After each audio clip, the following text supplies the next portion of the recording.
Hello and welcome back to this channel. Today we are going to talk more about the Figma file interface. Now we are going to open one of the files that Figma proposes to you. Here you have some kind of here you have some kind of here you may see some updates from Figma. Whenever Figma adds something to the interface, they highlight that and explain what happened, how the new thing works, so you're always up to date. Okay, so here we have the typical Figma file. We have a toolbar at the top, which is this row, where you have the belonging of the file, so now it's in drafts. In case this file is in some project, you will see the name of the project here. Here you also can see the name of the file, and you can rename it by clicking on that and then change the name to, for instance. Now, here at the top you may see a couple of things. First of all is this Figma sign with an arrow. This is main menu, and here basically you can explore this as well. There are not much interesting thing here, but we'll try to cover them later on. The most crucial here probably will be plugins, then libraries, and then also preferences, which you can explore by yourself as well. So the second one is a pointer. So there are two types of things. Here we have move and scale. Move is basically when the move is selected, it means that you can select a particular thing. For instance, I select register. I just click on the item on the canvas, and then I can move it. If I select scale, I can also move, but if I decide to drag it, I can scale that. In case I use move and try to do the same, it will work differently. I will explain you later why that's so, but just keep in mind that probably the pointer move will be used the majority of the time. The second one is frame, and here you also can have slice and frame, but in the majority of cases you will use frame. Frame is basically a extra canvas, extra field on which you are working on. So in digital design and product design, usually frames are used as a base for the screen. So you can have a, in this case, register here. This one is a frame, and then within this frame you can place extra elements here and then move this frame with all the elements inside. We will talk about this later, but this is something you need to keep in mind. The next one is shape tool, and here you have all the options that you can place. So rectangle, line, arrow, ellipse, polygon, star, and image. This is an important part, especially rectangle and ellipse, because you probably will use them a lot, since all the interfaces are created by these like two simple shapes. If you take a look at this one, circle, text, rectangle, rectangle, rectangle, rectangle, rectangle with round corners, and icons, and everything is in the rectangle. So this is important part, and we will take a look at that later on. Another one is a pen tool. Here you have a pen and then you have a pencil. Pen tool, basically you can draw a line,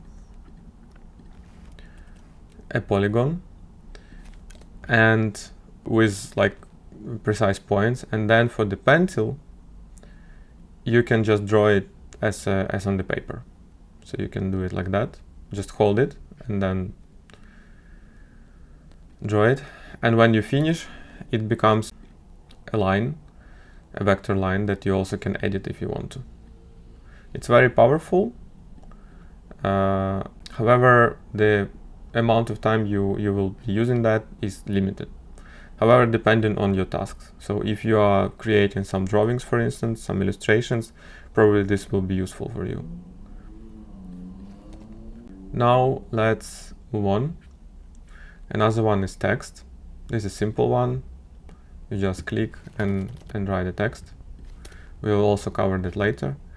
This one is hand tool, which is basically allow you to move along your screen. And then the comment tool, which allow you to leave a comments. This is extremely important for the collaboration, for the designing in groups. And also when you're a freelancer or when you're working with a client, it's very important to make sure that this feature is used properly. So basically you can create a design, share this with your client or with your team, and then you may get the feedback on that with the help of the commenting tools. You can leave comments everywhere, so you can leave comments nearby the place. So for instance, imagine you need to rename this thing to something else. Just leave a comment, add like rename it, and that's all. And then like it appears here, and you understand that, okay, rename it. What should I rename? I should rename this one. We will cover this later as well, but for now, let's proceed. So this is toolbar. Now here we have another thing, which is your profile. This is your icon. This is your profile. You can click on that, but for you, it doesn't make any sense. However, in case you have someone else in your file, the profile icon of this person will appear here as well. So you basically know that, okay, someone is looking at my file and someone is reviewing what I've done. Share is another thing. You can share your files and you also can share your prototypes. I will tell you about this later. But this is important button that you also need to be aware of. This play button is basically activation of the prototype mode, and I will talk more about that in the future. However, you just need to be aware about that as well. And this is the level of zoom. Usually I'm zooming with the mouse. However, you can also do it manually.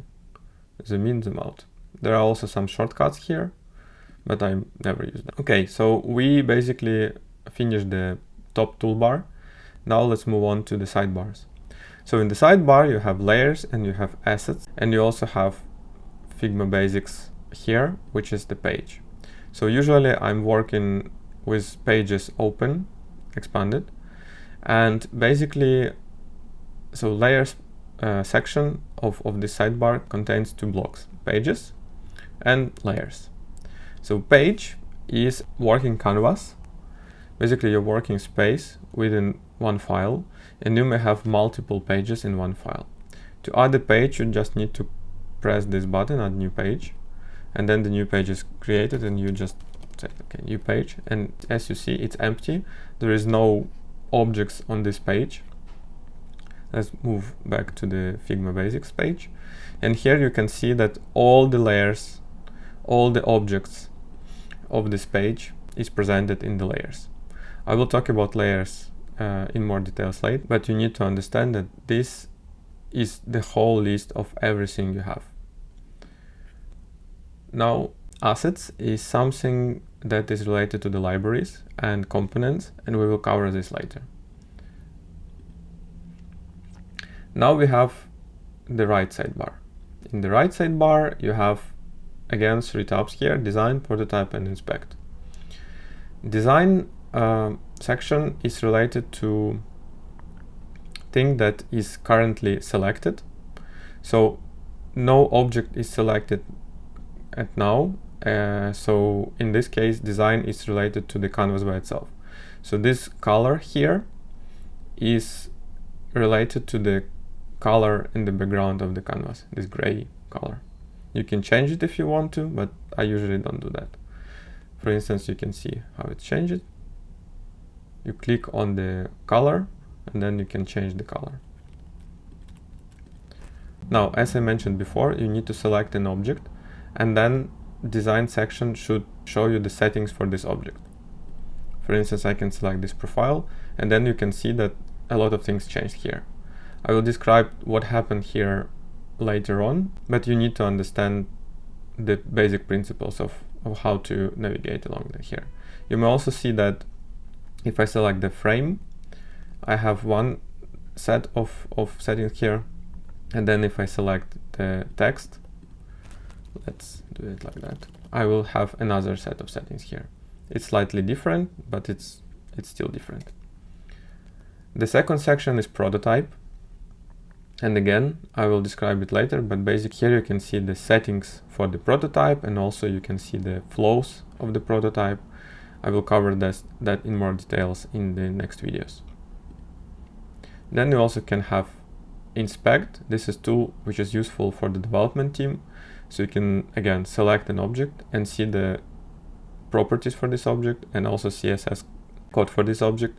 So the development team could easily copy and paste it to their environment and make sure that the things they are creating are well aligned with your designs. You also may notice that when we select something, we have a new thing at the top. We have these 3 buttons. The first one is a creation of the component, which I cover later on. Another one is creating a mask, which again I cover later on, and then the union selection, which again I'll cover on. So you may see that you have different states of the toolbar depending on the selection of the object on the canvas, and also the different state of the sidebar as well. That's it for now, and looking forward to see you in the next videos.